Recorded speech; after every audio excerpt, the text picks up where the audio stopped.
What's up mga kakumpuni, meron tayong tanggap. iPhone 12 to, lumobo na yung battery. Ito po. Yan, nakikita nyo, lapit ka tol. Kita ba tol? Oo. Nakangat. Ito kasi, yung battery kasi, kaya nagkakaganito sa overcharge. Yung madalas i-charge natin ng gabi, kinabukasan na yung bubunutin. Ganun ba ginagawa mo, sir? Minsan. Kasi madalas ganun ang nangyayari.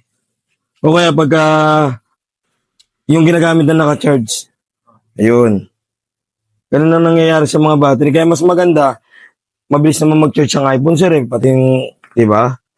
Magandang gamitin natin. Refurbish pa tong unit mo, sir. Pula siya, di ba? Dati pula. Ayan, makikita mo, refurbish. May tag on flex na siya. Pre, may alam ka bang pagawa ng cellphone? Oo, pre, sa Shine of Marian's Repair Ito, lobo na. Buntis na. Shop sa gagalang dun. Magaling dun. May mga gusto ka bang ipagawa? Cellphone mo na lumang Ayun po mga kakumpuni, natapos na natin yung unit ni sir. Ito po, isosoli na natin. o kaya Puro sira. mga Halika na dalhin mo na agad sa wala lang. Dito lang ito. Yan at yung magagamit. Nabagsak mo pa o kaya na ibalibag. Hindi bumubukas o ang LCD ay basag. Ayun po mga kakumpuni, binigay na natin yung unit ni sir. Hindi ko natanong kung taga saan kasi bigla na lang nag-walk-in.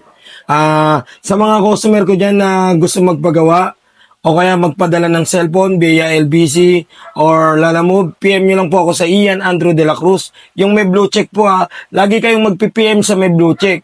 Kasi po pagka walang blue check, hindi po ako yung baka ma-scam kayo. Ayun po, happy 15K followers pala. Ayun, at nag-viral yung post natin. Kumita na tayo ng $100. Bali, mapupunta po yun sa mga followers natin. Abang-abang lang po kayo at patuloy mag-share, mag-like, at mag-comment sa ating mga posts, mga videos para mas malaki kitain natin, mas malaking pamigay natin. Sa inyo rin, kayo rin naman po makikinabang yan. Yun lang po mga kakumpuni, maraming salamat. God bless.